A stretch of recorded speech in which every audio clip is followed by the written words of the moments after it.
After most national tragedies that see Americans pass away for any number of horrific reasons, the president is normally expected to take on the role of the so-called mourner-in-chief. That is, making public appearances, expressing the grief that Americans are feeling, and trying to come across as sympathetic and in a place to help those who are suffering. But unfortunately, at the moment, America currently has a president who is mentally incapable of serving that role when it is needed most. If you're not American, you may not have heard about this, but there was an incident this week where a commercial passenger plane crashed into a military helicopter over Washington, D.C. This mid-air collision occurred over the Potomac River, so fortunately nobody on the ground was hurt, but upwards of 60 people were killed in that crash. And as I'm speaking now, they're currently still searching for and recovering bodies from the river. Now, there is an agreed upon norm, I think, in American politics and in most political systems that when tragedies like this occur, you don't grandstand them as a way to push a political issue or perspective. Or at the bare minimum, you wait until you know what has happened, you have established the facts, and then you do so in a respectful manner after you've given families time to grieve. That has not happened in this situation. Now, there's something that even I'm guilty of, and that is that a lot of people will maybe give Trump the benefit of the doubt at certain points where there is such an easy path to take that, of course, he will make the right decision in X, Y, or Z situation because the answer is so easy and it is so simple for him to do the right thing. But as we've been shown over the past 8 or so years, at any given instance, he will always find a way to fuck up the most basic thing that is expected of him. This instance was particularly pathetic of seeing Trump fail in the most basic societal norms and expectations.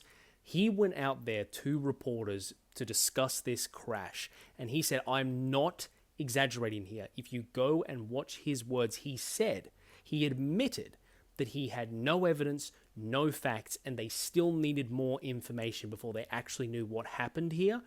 But he said, despite all of that, and the fact that the investigation is going on and that he knows nothing, that he had opinions that he wanted to share on the crash. Trump's opinion was that DEI programs, that is diversity, equity, and inclusion programs, which are based around the idea of getting people from marginalized groups into workplaces, that those programs initiated by Joe Biden and Barack Obama were directly to blame, despite the fact, once again, he admitted that he had no evidence whatsoever. Mind you, this is while bodies are still being pulled out of the river, before these people have been buried, before they have been given back to their families, before they have had funerals. Trump is using their deaths as a means by which to attack the hiring policies of his predecessors. So why would he do this, as we so often ask whenever he opens his fucking mouth? Why would he so quickly come out and start deflecting blame to his predecessors over a national tragedy? Well, I'm not going to blame Trump for this horrific event because we don't have enough evidence to do so. But when it comes to Trump's perspective on things, I think that while I will not blame him, I do think that he believes that he will be blamed for it. I want to stress before I go into this that this is trying to understand the behavior of the president in the aftermath of a tragedy. I'm not going to try and denigrate the 60 plus people that died in this horrific event, because that has happened. They have been treated already as a political football before their bodies were even cold. So that is not fair to them. All this video is an attempt to respectfully understand why a politician is behaving so erratically in the aftermath of a tragedy while paying full respect to the lives that were lost in that tragedy. Look, nobody has any right to blame this on anyone else until we have the evidence and we actually know why this happened. What people do have the right to do, though, is that if they see a politician like Trump immediately start politicizing it and start blaming other people for it, people have a right to ask, why the fuck are you doing that? With that being said, why is Trump deflecting so aggressively so early on? Well, let's be honest, this is probably behavior that you have seen from him before. It is a long-time tactic of his in business and in politics that if something goes wrong, he will very quickly find somebody else that is responsible, no matter how much he is himself. So let's actually look at the situation itself. What do we actually know? Well, probably the most important thing that we are aware of now is that air traffic control, which is supposed to be overseeing all these flights coming in and out, regardless of whether they are commercial or they are military. We know that the tower that was overseeing Washington, D.C. at the time was understaffed. We know that on that night, one man was doing the job of two people. One individual was overseeing multiple aircraft and ensuring that they weren't in each other's flight paths. And that was probably too much work for one man. So what does that have to do with Trump and his potential blame?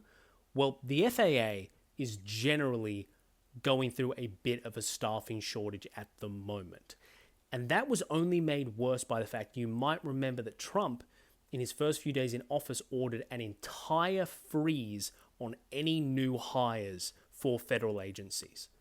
Add on top of that, the fact that Trump has been offering federal employees 8 months of salary if they quit their jobs in an effort to downsize the scale of the federal government and cut costs. So you can see how Trump, since coming into office, has prevented the hiring of new people and has been encouraging people working in federal agencies to quit their jobs, may have played a role in why that air traffic control tower was understaffed. Now, that is not enough evidence to throw this entirely at Trump. Who knows if he hadn't initiated that hiring freeze, maybe they still wouldn't have been able to find someone to man that tower that night. But you can see why, from Trump's perspective, if he just knows those things that the public knows, that he might have a concern that someone is going to start connecting dots and throwing blame at him, which he does not want at the very start of his second term. A word of advice I would have for him, if any of that is true, is that if you start deflecting before anyone has even accused you of anything, that is never a good look. But again, just speculation, an attempt to understand why the president is acting so aggressively and so irrationally in the aftermath of a national tragedy. And we may not know why he's behaving that way for weeks, or we may never know. But one thing that we do know from this tragedy is that no matter who you are, if you are a mother, if you are a child, a father, a cousin, a brother, anything, and you are flying home and you pass away far too early in a tragic and horrific manner, that the current president is the type of man who will politicize and use your death before your family even has the chance to bury you.